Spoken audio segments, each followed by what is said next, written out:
Hello, everybody. I'm Marcos Melitzis. Welcome to this week's edition of Daily Kos The Brief. It's our weekly show about politics. My typical co-host, Carrie Elavelt, she is out sick, hoping that she recovers quickly. Today, we're going to be talking about the Supreme Court and all the ways it's screwing up our society, eroding our rights, and putting our very democracy at risk. So joining me to talk Supreme Court is one of our most popular guests and one of my favorite people altogether. It's Elie Mystal. He is the justice correspondent at The Nation. He is also, very importantly, the author of Allow Me to Retort, A Black Guy's Guide to the Constitution. And Elie, I'm going to admit up front, I haven't read the full book yet. What I have is amazing. It is absolutely incredible. And just to anybody listening, this is not a dry polemic on the Constitution and the state of the American legal system. It is actually an incredibly vibrant read. And you talk about how anger fueled your writing of this book. And it actually makes it a much more interesting read. Can you talk a little bit about that?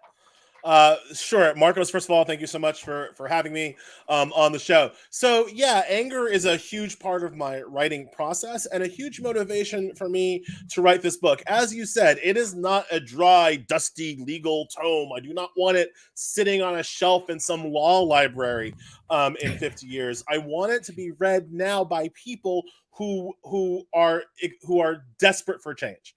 Because I believe that if more people understood the courts like I understand them, if more people understood that what the Supreme Court was doing, more people would be as angry as I am about it, and more people would be committed to fighting to change it, fighting for change on that body. Right? We have three branches of government. The Congress, the legislative branch, that gets a lot of attention. The president, the executive branch, that gets the most attention. The Supreme Court is just as important as the other two branches I just mentioned. In fact, the Supreme Court has the power to veto the other two branches and take away laws and rights and responsibilities that we have voted on through popular elections. The Supreme Court, the unelected, unaccountable body, can just rip that away from us. And most people don't know what it does. And most people don't know how it operates. And most people give them the benefit of the doubt when they deserve nothing of the sort. So yeah, anger, hatred, vitriol, all of that is part of the process. I want people to read my book and come out of it more angry, but also more resolved and more committed to fighting for change. Yeah, unaccountability is sort of a key tenet of what you're talking about, right? I mean, it can do these things, and there's nothing we can do about it. They are unaccountable. They serve the whole lifetime. Right. And let's think about lifetime appointments for a second, right? Lifetime appointments from the perspective of the 18th century, right? From literally the perspective of the 1700s means something very different than it means now, right? In the 1700s, they didn't have things like Pfizer, all right? In the 1700s, you could die in a duel with your buddies, right? You could fall off your horse and get gangrene in the 1700s, right? So like their concept of like you'd go out on a when it's raining and you'd catch what would they call it? You know, you'd catch a cold and that was it. You're done. You're done, right? If you want to go in the 1700s from New York to California, it took you 3 months and you had to eat your friend on the way.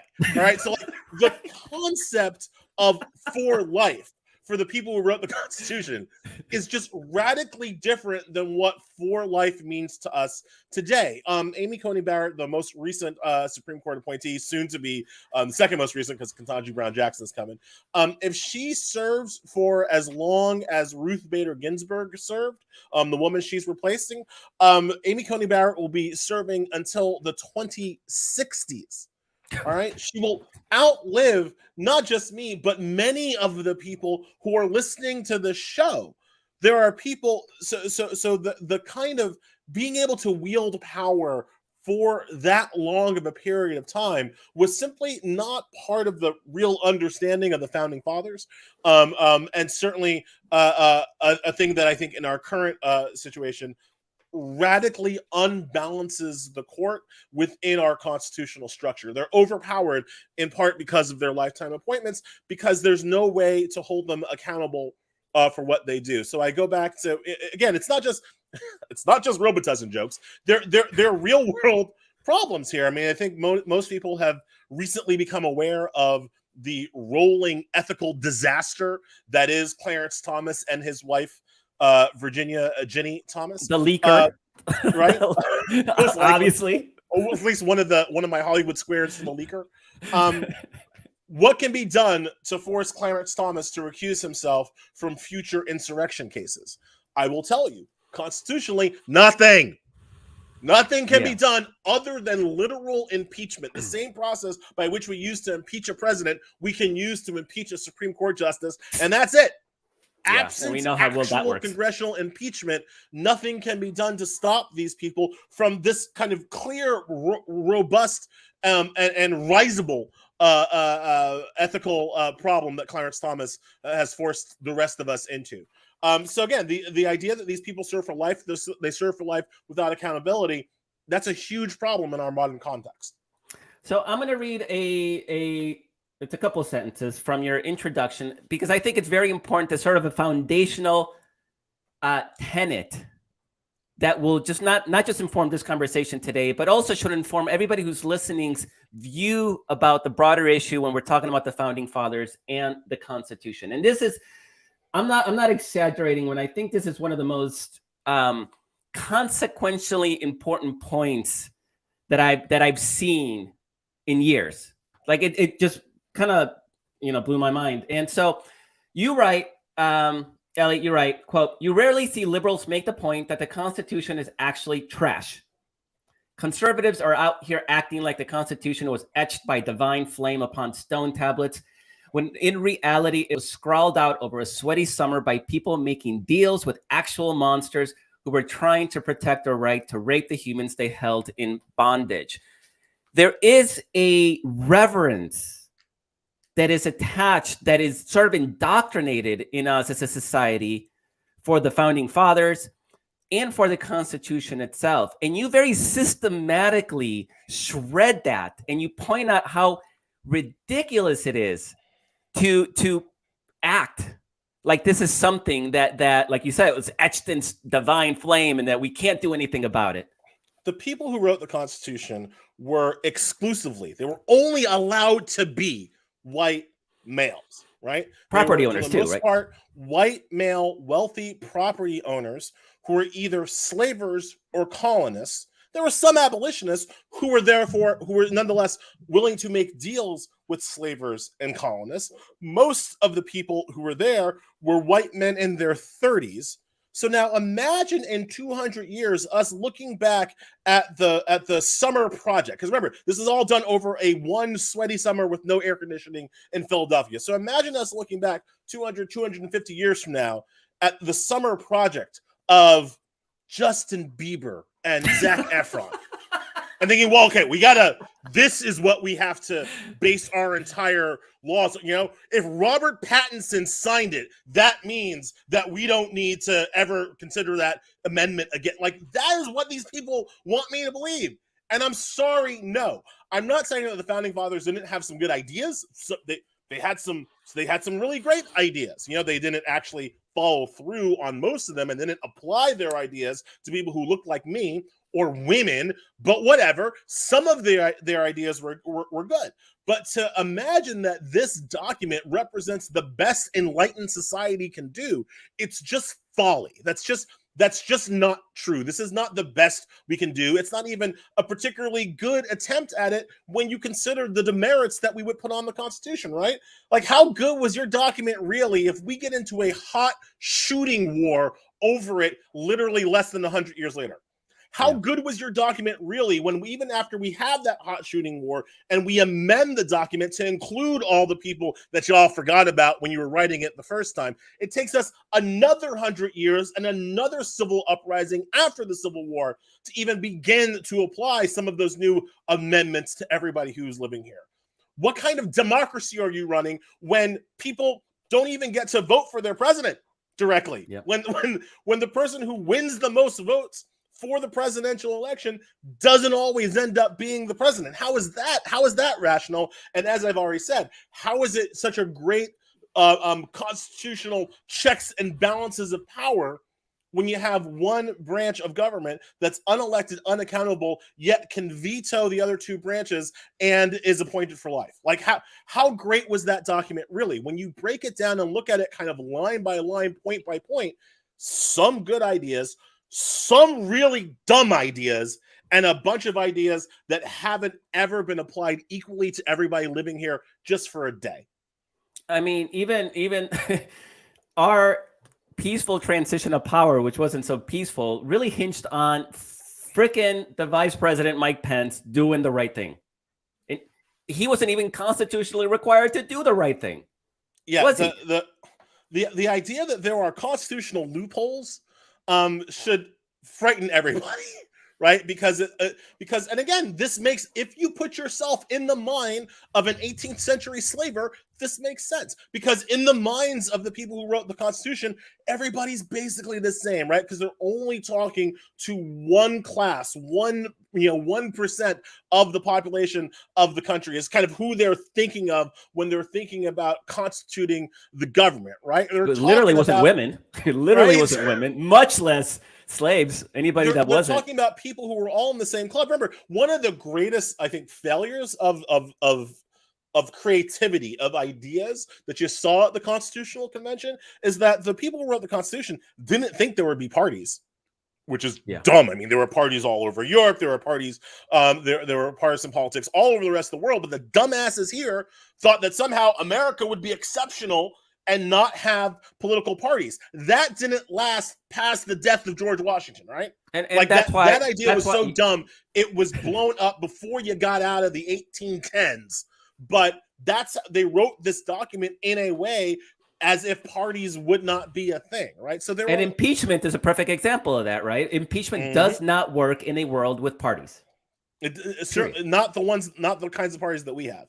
Maybe there's some other, maybe there's some other world where it's more like the Avengers and Tony Stark can like get together with Thor. But in our world, this impeachment is a useless threat against public officials or Supreme Court justices, right? So again, when I say the Constitution is trash, it's like people are like, oh, really? If it's so bad, well then how would you do better?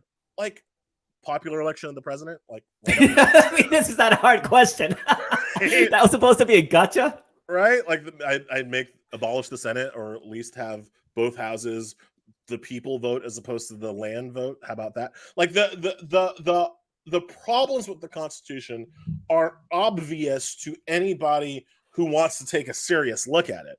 But as you said, Marcos, and I don't want to leave this point because it's an important one, we have been indoctrinated to think that the Constitution was basically given to us on high. It's the American Bible, is the U.S. Constitution. And I get that at some level, because we don't share, as a nation, we don't share an ethnicity. We don't share a religion. Don't let Tucker Carlson ever tell you differently. We do not share an ethnicity or religion or a culture. We are a melting pot. We are a mishmash of lots of different people. So, like, what holds us together as a nation? Like, what's our nationalism, right? Our nationalism becomes the ideas in the Constitution. That's the interstitial force that binds us all together. We're not like the French, right? We can't go back to, like, I remember when my grandpappy Charlemagne, we don't have that for our society, right? For our culture. So the Constitution, the ideas in the Constitution are what binds us together, which is why they're so revered. And so my response to that, or my question for that, is, great. Let's try taking those ideas and applying them to everybody who lives here. Let's not just have, the freedoms that Black people fight for, that brown people fight for, that women fight for, that the LGBTQ community fight for. What are we really fighting for? All of us are fighting to get to the point of a white heterosexual landowner in 1787. That's all we want. Right. We want the same rights as white men have had since 1787. I don't think that's too much to ask. That's a very aggressive agenda that you're that you're promoting. I would like to have as many rights as Ben Franklin. That's it. No more. No. So you talk about how some ideas are actually okay. They just haven't been implemented in any way that is equitable and lives up to those ideals. And one of the examples you talk about is cruel and unusual punishment, right? And we don't need to get into it. It's just a very obvious one that, okay, the words are wonderful and they look great on paper. We definitely don't live in that society. But one of them that I do want to bring up is the Second Amendment. Is very relevant right now in the aftermath of just yet another school massacre. And the Second Amendment, you have these originalists on the Supreme Court like Clarence Thomas, and Alito, who well, if the right didn't exist at the time of the founding fathers, it's a fake right. And obviously undermining almost pretty much everything that has come afterwards. That is not a right granted, like you say, to white male property owner, rich people. So, but the Second Amendment, the words are pretty plainly obvious. It literally says well regulated. Somewhere along the way, these quote originalists just happen to skip the part that I talked about for a militia and for well regulated. What happened? Yeah, well, this originalists do what they often do, is that when they're confronted with history that they don't like, they just make something else up. The current understanding of the Second Amendment, the current conservative interpretation of the Second Amendment was invented by the NRA in the 70s, all right, in the 1970s, all right? Because for the first 200 years of American jurisprudence, the idea that firearms and weapons should be regulated and the idea that you had a right to bear arms was not in any conflict, right? There were gun regulation laws throughout our entire history. Franklin Delano Roosevelt had one of the most famous ones, right? Where he's the one who kind of basically invented classifications.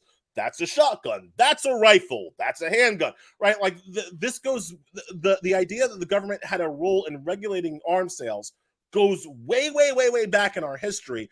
But in the 70s, the hardliners in the NRA kind of took over that organization. Previous to, like in 1950s, the NRA is just, I like to shoot Bambi's mom. It's just like those kinds of things, right? And it kind of turns into this lobbyist thing in the 70s when hardliners take over. They call it the Revolt in Cincinnati.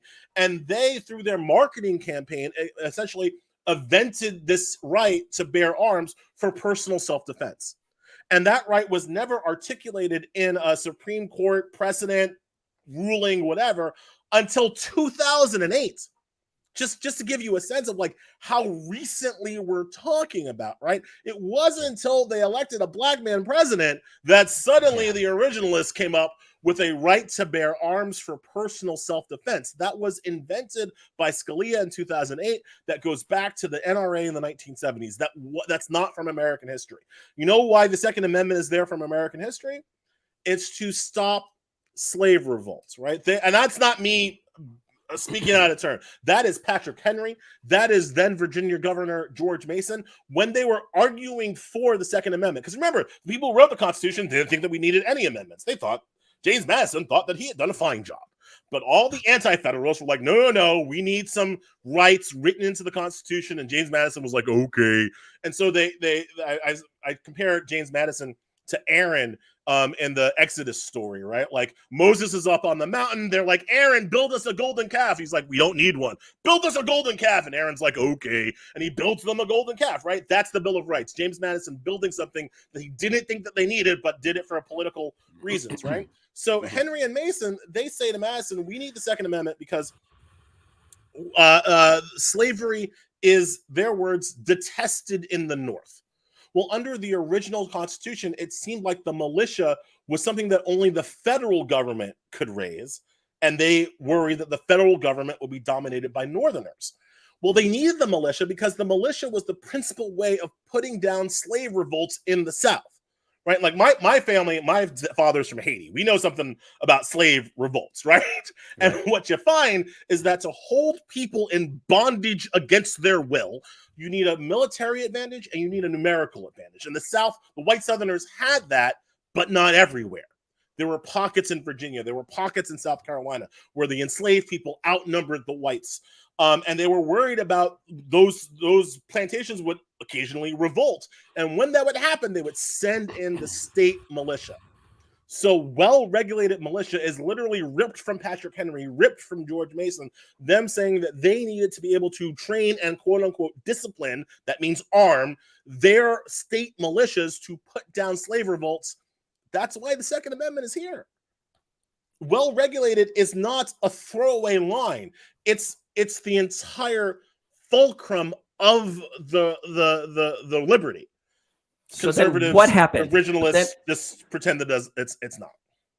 I mean, but how? There's got to be an argument, right? Alito had to make some a phrase, turn of phrase, something to justify ignoring Scalia. So I point this out in the book. Scalia and I are using the same George Mason speech to make our arguments. Scalia just cuts it off a little bit earlier than I do. So Scalia uses the part of his speech where George Mason is talking about the threat to their personal safety, which is true. George Mason spends a lot of time in this speech talking about Patrick Henry, spends a lot of time in his speech talking about threats to personal safety. But their threats to personal safety were threats from enslaved people revolting. Scalia never writes that part in his opinion. Convenient. I'm not. That's just Scalia cut when they get to the point where they're talking about who they're afraid of, who is the threat to their personal safety. They're talking about slaves. Scalia never mentions that part. So when you say how did they do it, I mean, I don't know how else to put it. Like they just made it up. They were working from the same text that I'm working for. They were working from the same facts, from the same history that anybody can access. They just made up their alternative version of why those 18th century slavers wanted the right to bear arms, whereas I kind of followed their argument all the way to the end. Now it's funny because I'll give you this from an intellectual perspective. If Scalia had wanted to say, the Second Amendment has evolved, has improved, has matured from its slavers' reasoning, and now has evolved to encompass a right to bear arms for personal self-defense, I would be interested in that argument. I believe that the Constitution lives and breathes and evolves and changes with our times. So you can make an argument to me that I would agree with, that the Second Amendment has evolved beyond its slavers' intent. But if you're going to say that it's evolved beyond its slavers' intent, then I can certainly say it's also evolved beyond the unfettered access to military-grade weapons, right? We don't need that. Then and the Second Amendment evolves and how you can use a gun. Then I can say the Second Amendment evolves in terms of what kinds of guns you have access to.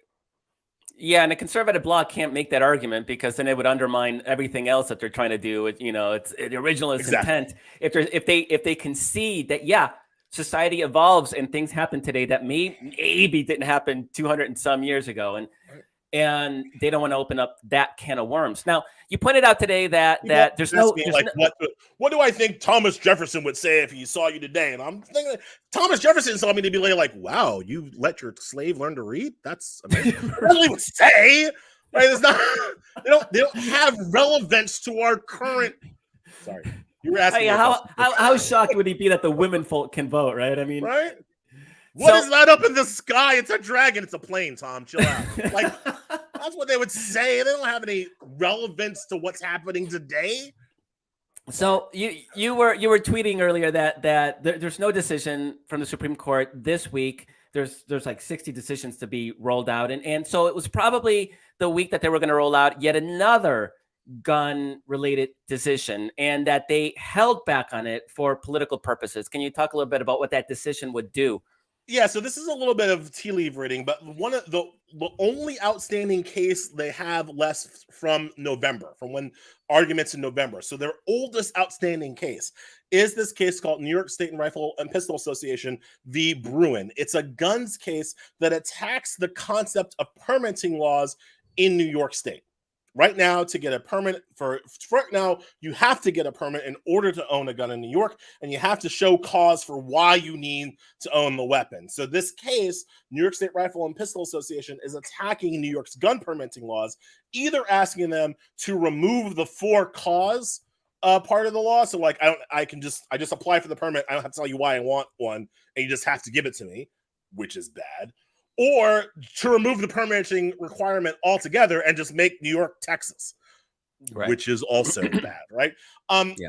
I think that case is going to be 6-3 with all conservatives sticking together. I think Clarence Thomas is writing the majority opinion for that case. I think that case is done.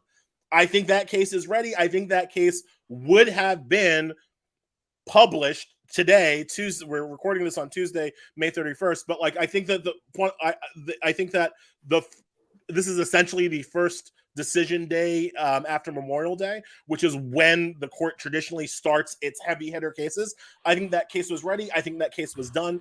I think they held that case because we've had 2 back-to-back high-profile mass shootings. We've had way more than 2 mass shootings because we live in America. We've had 2 back-to-back high-profile mass shootings, including one that murdered 19 children. I think that's why they held it back. But they're not. But it's not going to change their mind, right? There's no.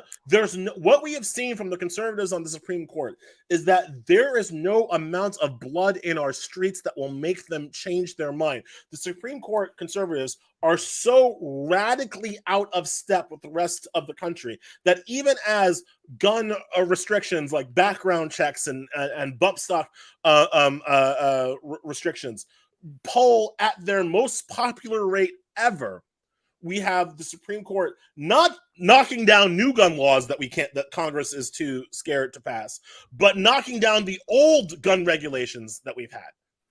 The Supreme Court has been on a tear, if you will, of knocking down old gun regulations. And this case, this Bruen case that will be coming out sometime in June now, is just going to be the next one on that string. It's going to be very bad. It's going to, when I was writing about the case after oral arguments, I'm going to date myself a little bit, but I'm old enough to remember the Bernie Getz situation. That was a white guy gone on the subway, shot 4 people who Getz claimed were trying to rob him. That's what Sam Alito essentially referenced in oral arguments in support of the gun lobby. We're going to be back to a situation where people can have weapons on public transport, man, and it's going to be a scary situation that the Supreme Court has decided for us all. Yeah, it's like the Supreme Court's like the Mongol hordes. You're sweeping across, just laying waste and death and destruction, and they're not building anything. There's no concept of building a just and equitable America. It's just about destroying and, in fact, rolling back those hard-earned freedoms. And so let's talk about abortion, right? Because this is the big one. We saw the draft leak, and that should be, next couple of weeks, it'll probably come out. It'll be the official decision. We know that it takes direct aim at abortion, but the reasoning really is it's terrifying. Can you talk about just what is at stake with this decision, and not to minimize abortion? I don't want to say like, oh, the other stuff is more important. This is step one, though. 100%, Marcos. So I had actually worried that the Supreme Court would do what the draft opinion says they're going to do, but say they were doing something different, so that it would actually be difficult to explain to people just how extreme their decision is. But luckily, I guess in this instance, Alito is in YOLO mode. And so he is straight up saying that Roe v. Wade was egregiously wrong when decided, and essentially overruling Roe v. Wade without any fig leaf, right? They're just straight up going for it because they have the votes now. Their legal argument for overturning this 50-year-old precedent is basically the last court got it wrong. I mean, they don't have to say anything more than that. But the offensive part that you're referring to is that Alito comes up with a new test for whether or not you have a right or not. And he says that new test is whether or not the right was well grounded in American history. and Alito finds that well-grounded in that women's rights to their own bodies were not well-grounded in American history, that the founding fathers didn't talk about women's rights, the first Supreme Court, they didn't talk about how women had rights to their own bodies. And, Alito's not wrong about that. The founding fathers didn't talk about women's rights. The founding fathers didn't believe women had the right to finish their sentences. Yeah. So I'm not surprised that the founding fathers also didn't think that the women had rights to their own bodily autonomy. If the test of whether or not we have rights turns out to be whether or not Thomas Jefferson and James Madison thought we had rights, folks, there are a lot of other rights that are going away if that's the new standard, right? And frankly, that's always been the case with the abortion issue, because the foundation for abortion rights in this country is something called the right to privacy, right? Now, just for the record, that's not where I would have, if I had been on the Supreme Court in 1972, which I'll note I wasn't for various reasons. Part of that, I wasn't alive yet, but still, if you had given me the opportunity to write that opinion, I would not have secured abortion rights under the 14th Amendment's substantive due process clause. I would have secured it under the 14th Amendment's equal protection clause. I think that women should have as much rights to their own bodies as men do throughout the entire period of contraception, gestation, what have you. And that's where I would have put abortion rights. But the Supreme Court, in their wisdom or whatever, put it under substantive due process, put it under the right to privacy. And that is a foundation for a lot of our modern rights, including the right to contraception. So Roe v. Wade comes out of a case called Griswold v. Connecticut that happened a few years earlier that secured for the first time the right to contraception. That's where the right to privacy comes from. Now the right to privacy has also been expanded to be used for marriage rights, for gay rights, for the right to marry outside of your race, for the right to get busy in a Burger King bathroom with whoever, however you want. All the anti-sodomy laws were struck down under the right to privacy. So when conservatives are coming for the right to privacy in Roe v. Wade, they're coming for the foundation of a whole bunch of rights. And those are the things that they'll be taking away next. That's not me saying it. That's Indiana Senator Mike Braun saying straight up that he thought that Loving v. Virginia, that's the case that allows for interracial marriage, should be overturned before he walked it back. That's Texas Senator John Cornyn saying straight up during the Ketanji Brown Jackson hearings that the next case that they should overturn is Obergefell v. Hodges. That's the case that secures gay marriage. So the Republicans are being honest about what they're going to do next. Even Alito is. I mean, like you said, he could have used language to hide that intent, to pretend that it was a more narrowly tailored decision. And assuming that the draft decision is the one that comes out, and I suspect it will be, it's designed explicitly to say those rights don't exist. They have spent a generation building a Supreme Court to do this, and now they have it, and now they're winning. And this is what we're left with. Yeah, and you make the point in the book, and so we started with this idea that we revere and lionize the Supreme Court and the Constitution. We're talking about rights that are decided by 5-4, 6-3. It's a majority of 3 people deciding what rights hundreds of millions of people have. How is that a just system? And taking away rights that were popularly voted on before. Again, one of the reasons why the conservatives like using the Supreme Court that people, I think, forget sometimes, Republicans want to use the Supreme Court because their goals are massively unpopular. Yeah. I already talked about how gun regulations are popular. Abortion rights are popular. Yep. Safety rights are popular. Gay marriage is popular. Like, not even close. These things are popular ideas. And so Republicans can't win those arguments at the ballot box. Even with their gerrymandering, even with their voter suppression, they can't win with those ideas at the ballot box, so they have to do it through the Supreme Court, which doesn't have to worry about a ballot box, doesn't have to, again, it goes back to their unaccountability.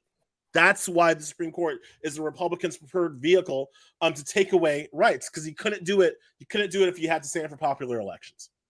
Yeah, I like to point out that Republicans love to walk around saying that we're a center-right nation. This was like a mantra, right? We're a center-right nation. I haven't heard them say that in about 8 years. I mean, maybe even 10 years. They've given that up. They're not even pretending anymore. Yeah, now they're systematically trying to exclude people and use what is a broken, poorly designed system to use Trump talking about this system was rigged. The system is rigged. What they've done, Absolutely. Marcos, and not subtly at all, they've gone from saying we're a center-right nation to saying that we're a white nation. Like they've just straight up moved beyond the artifice, if you will, and are now openly saying that this is a nation of white Christian values that is by white Christians for white Christians, and even their definition of Christianity is suspect when it comes to like what actual Christians believe in terms of personal safety and not shooting people to death and not killing people at the hands of the state. That's another thing the Supreme Court is doing every day. They're ever since alleged attempted rapist Brett Kavanaugh got on the court, they've been on a killing spree in terms of the death penalty. They've been just denying death penalty appeals left and right.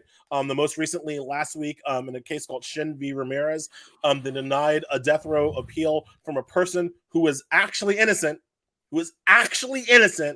on procedural issues. Clarence Thomas, 6'3", just wrote this Kafka-esque procedural ruling that basically makes this innocent man, doesn't give him an avenue to argue for his innocence, and he's said to be put to death in Arizona.